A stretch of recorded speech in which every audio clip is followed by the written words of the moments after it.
OG Anunoby made his debut with the Knicks, but are they legitimate contenders in the Eastern Conference?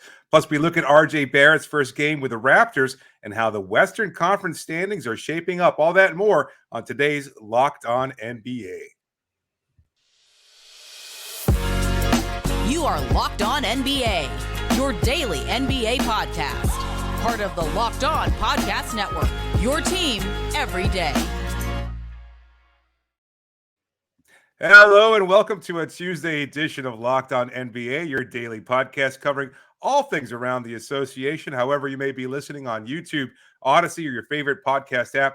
Thanks so much for making Locked On NBA your first listen every day. I'm David Ramil, the co-host of Locked On Heat, and with me today is Andy Kamenetsky, the host of Locked On Lakers. Today's episode is brought to you by FanDuel. Make every moment more right now. New customers get $150 in bonus bets with any winning $5 moneyline bet. That's $150 if your team wins. Visit FanDuel.com/lockedon to get started. Big show coming up for you today. We'll talk a little bit about how OG Anunoby and RJ Barrett made their debut with their new teams after a trade went down over the weekend. Plus, we'll take a deeper dive into the Western Conference. Andy, how was your new year starting off, first of all? I really need the Lakers to get back on the court because they ended 2023 on a really down note, 20-point loss in New Orleans to the Pelicans. Thankfully for them, January is extremely home heavy, including, by the way, Wednesday's date with your Miami Heat inside the crypt. The Lakers need some home cooking desperately. Well, you'll get it against Miami without Jimmy Butler. It looks like the Heat are trying to find their identity, but that's something we'll save for the third segment. Let's start off the first segment by talking about those New York Knicks. They look pretty impressive in their first game with OG Anunoby taking on the best in the West, Minnesota Timberwolves, a 112-106 victory for the Knicks. Anunoby fouled out of the game, but he did have 17 points and 7 of 12 shooting, also had 6 rebounds, 1 assist, 1 steal. Everybody's talking about OG, but really the big story from the game is actually Julius Randle, who wound up having 39 points, a monster showing from him.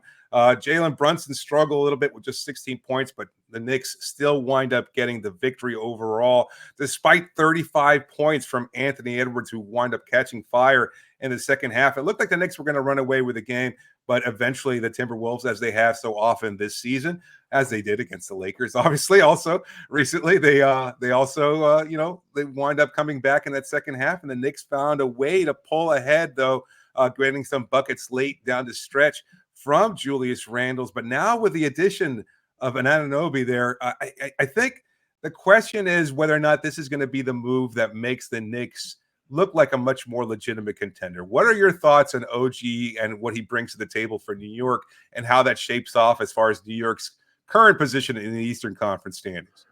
I mean, first of all, he gives them one of the elite wing defenders in the NBA and the ability to guard 1 through 4 very competently, depending on the size of a center. You might even be able to put him on that guy. He is a really smart, effective, physical defender who is capable of putting guys in a defensive blender. He is a good outside shooter. He is not necessarily elite, but he is somebody that you can count on for, somewhere between 37 to 40% from behind the arc. Even if it's in the higher part of the 30s, that's still a really good, useful player. He can average 15 to 20. And what I think he also does really well for this Knicks team is he starts, I think, solidifying a certain degree of pecking order and also utility. Point guard with Brunson, Anunoby along the wing, Randle down low. So you have this sort of balance and understanding of main guys at a role pretty much anywhere along the court. Does it make them a true contender in the East? I doubt it. Like, in terms of, I don't picture them as better than Philadelphia at full strength. I don't picture them better than Milwaukee's upside. I don't picture them better than the Celtics. But what I do think they could be capable of is, A, giving any of those teams a difficult series, but also, 2, being in a position where you don't ever root for injuries, but injuries become something that if you are that team and they're in front of you, you want to be able to capitalize on it. I think they are better equipped right now to capitalize on another team in the playoffs being weakened by an injury. Like take Boston. Right. Does Anunoby by himself give you an answer for both Tatum and Jaylen Brown? No. But if, say, one of them wasn't available and you were able to focus more on either one of them, Anunoby then helps a lot. Yeah, I think I like that point about kind of the stability in terms of the hierarchy and everything else, because there was some questions about with R.J. Barrett there and the undersized backcourt exactly what everybody's role is. But Dante DiVincenzo has been having a nice season with New York, and he kind of fleshes out that starting lineup pretty well. But Anunoby, as a versatile defender and a 3-point threat, just adds another dimension that they were missing there, and his versatility defensively makes them such a better team. So I don't see them as legitimate contenders either. I think ultimately, though, as nice as OG's addition probably will be for the Knicks, I think the season still comes down to Julius Randle and whether or not he's able to transcend whatever struggles he's had in the playoffs. Last year, I know he was kind of bogged down by injury in that series against the Miami Heat, which, of course, Miami wound up winning. But I think there have been questions throughout Julius's career regarding what he can do in the playoffs. Nights like tonight, where it was an early afternoon game, but still he just wound up having this incredible performance, and he looks so dominant, and he's unstoppable at the rim, even against Rudy Gobert, Karl Anthony Towns, Naz Reid, whoever Minnesota was throwing at Randle. They couldn't really find a way to stop him, and he just looked really dominant. And I think ultimately New York's chances of succeeding in the playoffs still boil down to whether or not Randle can continue to have those strong performances. Yeah, I mean, he's a really versatile offensive player, and his ability to handle the ball and make plays, I think, is pretty awesome for a guy his particular position at that size. But he can fall victim to tunnel vision at times, and he needs to make sure that it's not too much of a good thing. The last thing I would say about the Knicks before we talk at all about Barrett and quickly with the Raptors, between Randle, Brunson, Anunoby, DiVincenzo, Josh Hart, Isaiah Hartenstein, that is a really physical team. Like, if you get them in a series, you may beat them, but your body is going to be feeling it for whoever you're playing next. Like that is not going to be a fun team to play, even if you can beat them.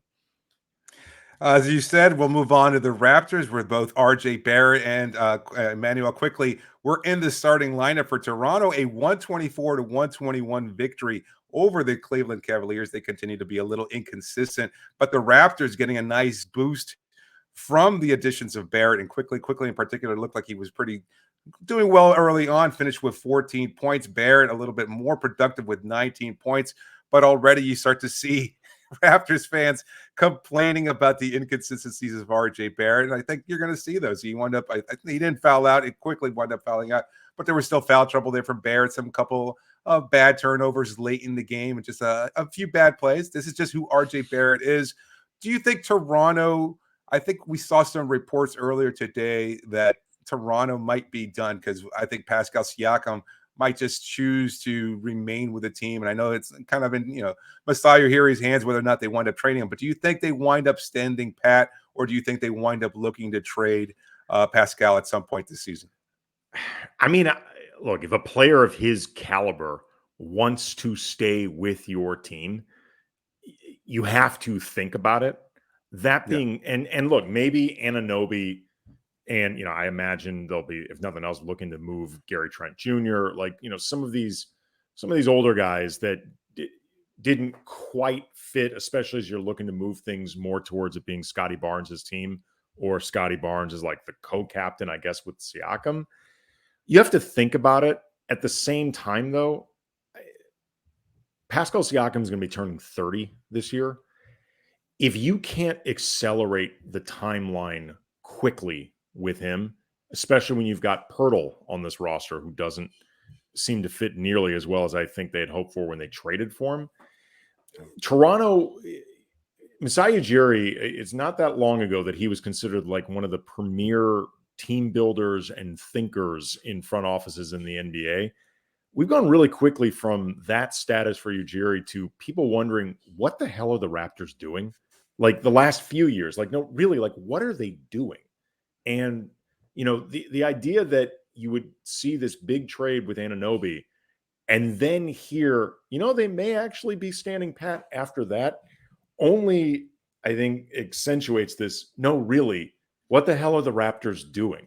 Because if you're going to be keeping Siakam, that means you have to be in win now mode, unless you think Anunoby's really what's been kind of getting in the way, like redundancy with him and Scotty Barnes, which I guess could be a thing, but it still makes you wonder.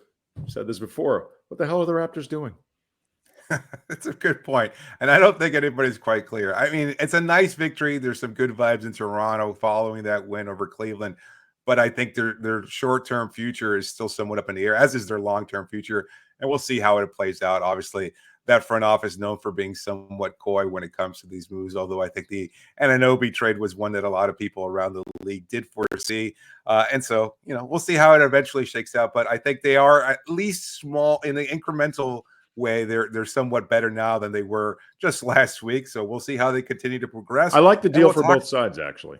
Yeah. I think it's actually one of the rare win-win deals. Mm-hmm. And I think that the addition of Quickly, and who knows, I know that even the broadcast crew was talking about the second round pick that was included in that deal, a pick that's coming over from the Detroit Pistons, virtually a first round pick, given that the Detroit Pistons, well, they haven't been very good this season. But we'll talk about it, some of the other games from around the association in the next segment, and then look ahead to the Western Conference standings and how they shake out here on Locked On NBA. First, let me tell you about today's episode, brought to you by Prize Picks. Prize Picks is daily fantasy sports made easy. It's so easy because you're not battling thousands of other players, including pros and sharks. You pick more or less on 2 to 6 players and their stat projections, and then you just watch the winnings roll in. With basketball season here, you can now pick combo projections across football and basketball from the Specials League, a league created specifically for combo projections that includes 2 or more players from different sports or leagues. For example, LeBron James and Travis Kelce had a 10.5 combo of 3-pointers made plus receptions. That's a good deal. Want to play alongside some of Prize Picks' favorite players like rapper Meek Mill or comedian Andrew Schultz? Well, you can now find community plays under the promos tab of the app to view entries from some of the biggest names in the Prize Picks community each week. Again, it's so easy, and they have this great first deposit match of up to $100, but only if you go to prizepicks.com/LockedOnNBA and use the code LockedOnNBA. That's prizepicks.com/LockedOnNBA. Use that code LockedOnNBA. Prize Picks, daily fantasy sports made easy. We'll be right back on Locked On NBA.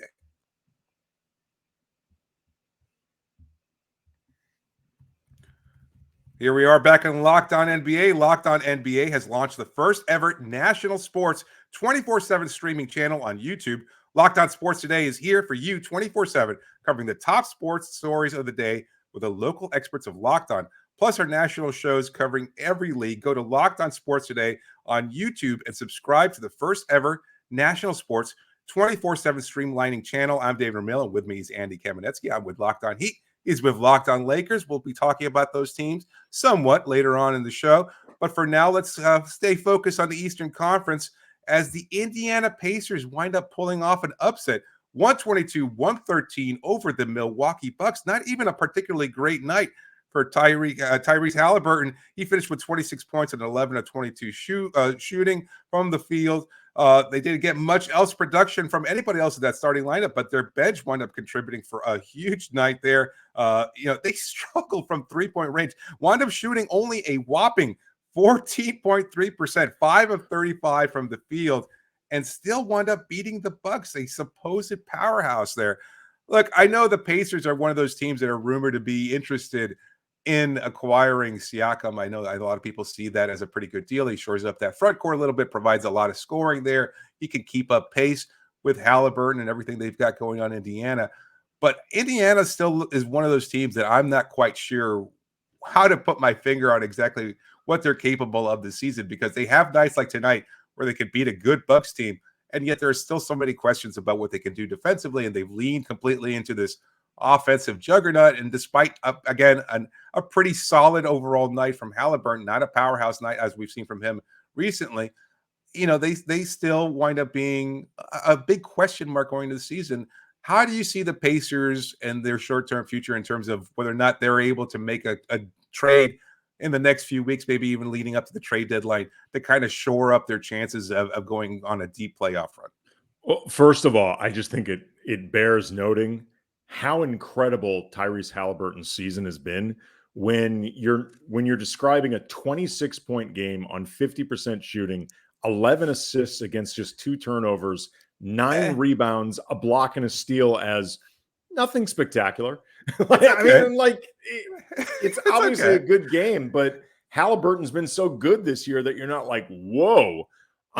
They managed to pull off this win despite 14% from behind the arc. They got to the line a lot in this game, 38 trips to the line. They made 31 of them. That, I think, was a really, really big difference. And they also took care of the ball, which another hallmark of Tyrese Halliburton is just he has the ball in his hands a lot. And similar to Chris Paul, he does not give it up very often. As far as the idea of how seriously you could take the Pacers, what they could do moving forward, the reason that they would be linked to somebody like Siakam is that defense issue. Just the idea of needing to shore up that side of the ball so it isn't just we will outscore you at all times, because they've got one of the most juiced offenses in the league, and it becomes a matter of, can we avoid giving all those points back? And sometimes the answer is yes, and sometimes the answer is no. And a guy like Siakam, who can be a threat on both sides of the ball, but just his presence would stabilize their defense, I think, to a tangible degree. It would not fix everything, but just having as versatile defender as Siakam available, whether for certain switches or as a backline, I think that would help tremendously for them. It's also worth noting they won this game without Bruce Brown, and they lost Andrew Nembhard 8 minutes into the game. So really impressive road win for the Pacers.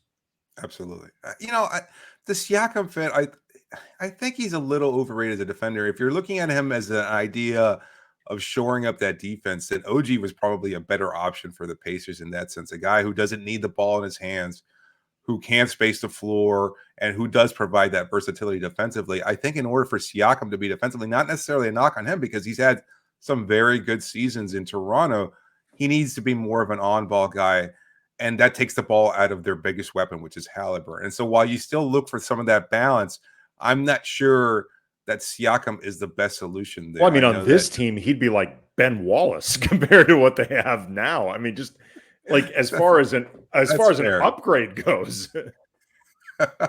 That's fair. He's like Anthony Davis. Like compared to what they're running. And I guess I don't want to sound too slanderous towards Miles Turner, because Miles Turner is a good defender, but it's pretty clear he can't handle it all himself. That's fair. They do need some more help there. I just don't know if there's another player out there that's available that might be more of a seamless fit. I think Siakam makes sense because of the contract issues and everything else. Turner would play pretty well off each other. It's possible. Look, I don't know. I can't really. At this point, I think that it would be a good fit, but I don't know if it would necessarily be the same seamless fit as. I didn't even see this report you were talking about. I'm excited by it now. Like I didn't realize this was the thing until like 30 seconds ago, and now I'm really into it. Yeah, no, they're a good team, and look, we just talked about the Knicks, and while they might not be legitimate contenders, they're still going to make things difficult for what we perceive as the top tier teams in the Eastern Conference. I think Indiana, while they might not necessarily represent the same kind of overtly physical aspect as the Knicks do, having to go into these races where you're outscoring and trying to keep pace with them, that's a challenge in its own way. And I don't know if they'll be likely to upset any of those top tier teams, but there's still a danger to be considered in the Eastern Conference. I'm sure any of the top teams in the East wouldn't want to face either the Knicks or the Pacers, and it seems like that's how it's shaking out in the Eastern Conference standings too. So you might wind up having to go through one or if both of them, and that would be a very different kind of struggle where you get beat up by the Knicks on one side, and then if you have to advance and face the Pacers or vice versa, then you have to outscore them by 130, 140 just to be able to. So it's an interesting. There's so many good teams, and I know we'll talk about this in context of the Western Conference, but even as you look at the East too, so many good teams. Even the Miami Heat, can't entirely discount them either. They struggled tonight against the Los Angeles Clippers, wound up getting blown out without Jimmy Butler in the lineup. But they're still one of those teams that you think, well, you know what? Once the playoffs come around, as we've seen so often from them, they'll flip the switch and they'll make things much more difficult for everybody else too. So it's an interesting challenge there. I don't know that there's any clear contender in either the East or the West. Where are you on that? Because I know that Matt is a big believer. My usual co-host Matt Moore is a big believer in the Minnesota Timberwolves. But is there a team that you see as just an unstoppable powerhouse at either the East or the West? I don't know about unstoppable. I'm still going to give a lot of credence to Denver just because we've seen them do it before. It is difficult to defend a title, and the regular season defending a title, you get everybody's best shot, and that can be taxing. But I think if they're healthy come playoff time, we've already seen how good they can be. Boston, if they can stay healthy, man, they look really, really good. Their top six is fantastic, and they've got just enough support, I think, 7 through 9, that you can get by with what you have there. Minnesota, I need to see what they do with Rudy Gobert when you start scheming against him in the playoffs. But as somebody who was kind of in the minority and not thinking the Wolves were absolutely insane making that deal last year, or I thought they gave up a lot, but my counterpoint was always, you are not going to get a free agent or an all-NBA caliber player to go to Minnesota. This is the Minnesota tax. Like, if you don't like this, relocate the Wolves. But like, this is the way it works. I'll tell you this too. I know they would be very, very ahead of schedule. I would not want to play the Thunder in the playoffs at all. It would not shock me in the slightest if they came out of the West. I'm not predicting they will, but they're on a short list of teams that I would feel good predicting coming out of the West. I think the Thunder are legit, and I could see them maybe trading for like a veteran voice, somebody who can play, but not like a superstar this year. But the fact that they're collectively inexperienced does not make me think they can't be dangerous. Where's Shai Gilgeous-Alexander in your MVP rankings? Is he a top 5 candidate? High. He's really, really, he's one of the 2 or 3 best guards in the league minimum. Fair enough. Yeah, I agree there. I think he's a lot of people have him at 3rd right now. Anywhere you have him with, I think that's fair. They've already got that superstar, and I know you could already still get a trade to kind of condense things a little bit and provide some of that clarity that we were talking about in terms of acquiring Anunoby. But the Thunder are still they're already very good, and like you said, ahead of schedule. I don't think a lot of people expected to be this good this quickly, but we'll talk about some of the other teams in the Western Conference because there was an upset win against the Dallas Mavericks today, and a Utah team that seems to be climbing up the rankings and whether or not they might be able to make a push for a playoff seed. We'll talk about that later on in today's episode of Locked On NBA. Before we do that, just a reminder that today's episode is brought to you by FanDuel. The NFL regular season is wrapping up, but there's still time to get in on the action with FanDuel, America's #1 sportsbook. And right now, new customers get $150 in bonus bets guaranteed when you place a $5 bet. That's $150 in bonus bets, whether you win or lose. The app is so easy to use, and there's so many different ways to bet, like live same-game parlays. You can find bets in the new Explore tab, and you can make a parlay in the Parlay Hub, the best way to find popular parlays, and so many more options. You can find them all there, but only if you visit FanDuel.com/lockedon, and you can make your first bet a layup. FanDuel, the official partner of the NFL. We'll be right back on today's episode of Locked On NBA.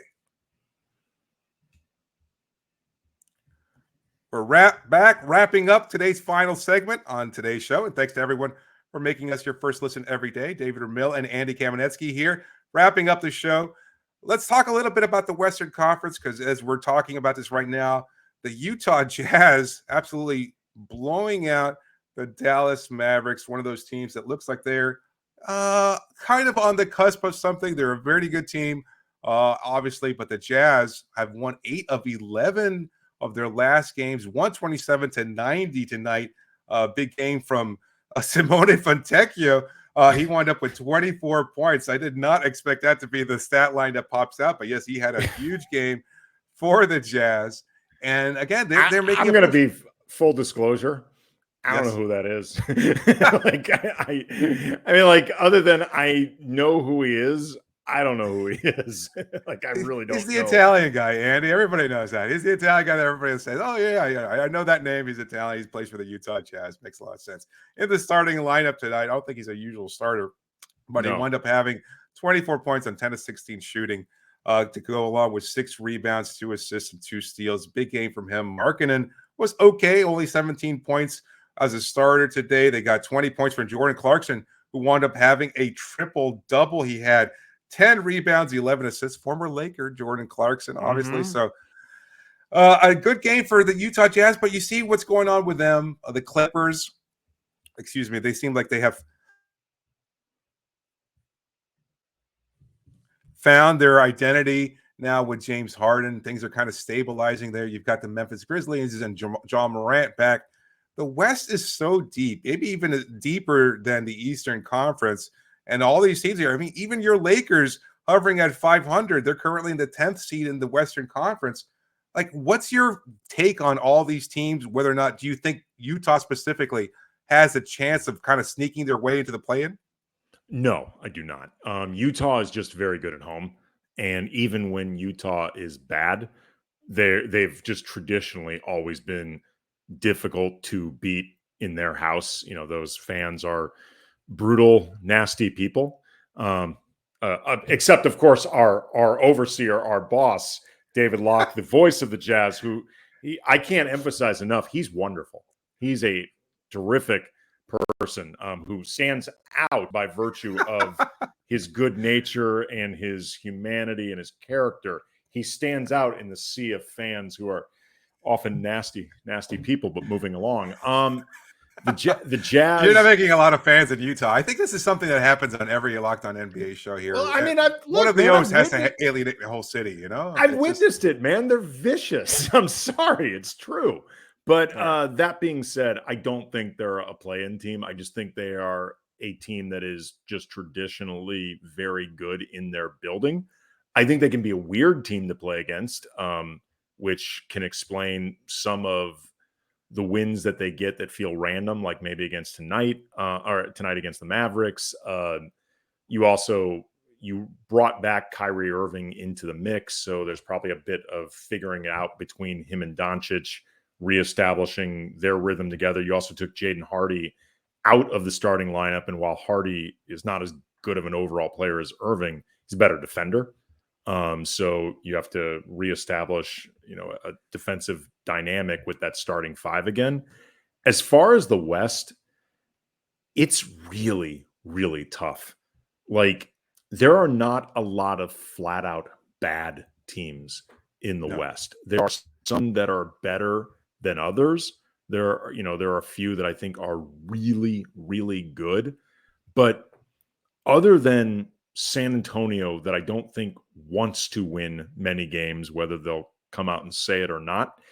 And Portland to some degree, although when they have everybody, those guards can be a lot to keep track of. And Jeremy Grant is at minimum an above average player.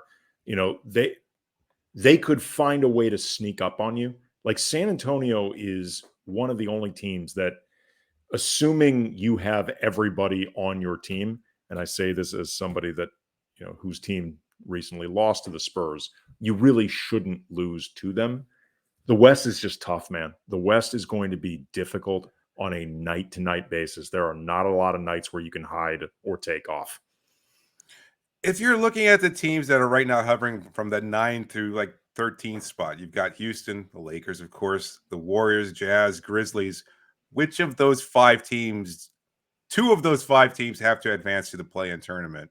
And I know, of course, there's always a potential to move up and down depending on how things shake out in Dallas or Phoenix or whatever. Phoenix, of course, getting a big blowout win over the same players that you were talking about. Which of those teams do you think is most likely to be able to assure themselves of at least a play-in seed or better? The Lakers, obviously, I would imagine you would think that they are likely to get a chance in there. What about the Warriors? Are you a believer that they'll be able to find their energy against once Draymond makes his return? What are your thoughts on that? I don't know, man. The Warriors to me look old. Like I watch them and they look like they have to summon a lot in these games to win. There's a lot that's riding on Steph. There's a readiness that is needed from guys like Kuminga and Moody that they look at times, they're ready to do, but I don't know about on a game-to-game basis. The Clay and Wiggins, they're sort of where they are right now in their career, the seasons they're having right now is worrisome. I think the Draymond thing is really a problem for this team because some of the things that came along with, Draymond's edge and kind of providing that edge for the team, there's always been a price to pay, but this team used to be good enough that they could put up with everything that comes with Draymond. They are flat out not good enough at this point. And as good as Draymond can be defensively, and as much as he greases the wheels for that offense, on a game-to-game basis, I'm not always sure Draymond is good enough anymore to be worth some of the stuff that they deal with. They have looked for a while like a team that may have run its course in terms of just the ability to function with each other. They've looked like they've been at a crossroads for a couple years. The Lakers, as someone who watches them on game in, game out basis, they are in a difficult place right now. There's a lot they need to figure out. They have a very home-heavy schedule in January. They only leave California, I believe, 3 times in the month of January. So that's a real opportunity for them. Houston, I think, is too bad on the road to make it happen for them when it's all said and done. I think Phoenix will stay in that mix. I think the Warriors might ultimately sneak in ahead of the Rockets. But, the flip side is Houston's very good at home. So and then the last question is just can Memphis make up that much ground? Because on one hand, it is a lot to make up. On the other hand, with Ja, they are a significantly better team. And as someone who watched the Lakers go from below 500 for 3/4 of the season to Western Conference Finals push, I've learned stuff that seems impossible may not be. Yeah, no, I get the Grizzlies have lost 3 straight. I don't know. I don't think they'll be able to bounce back. I don't think they the can. math does not work in their favor. No, it does not. So I agree with you. I think it probably winds up being the Lakers and Warriors. I still, when you have a player as good as Curry and such a composed group in terms of like what they know who they are and whether they can always manifest that on a game-to-game basis, still a big question. But overall, though, I still like their chances of being able to move on. So we'll see how it all shakes out. But it's going to be an interesting couple of months in the association for sure. But just a reminder that Locked On has launched the first ever national sports streaming channel on YouTube. Locked On Sports is here for you 24/7. So make sure you check that out on Locked On Sports today on YouTube. Have a great rest of your week and Happy New Year to everybody. Thanks so much for joining us on today's Locked On NBA.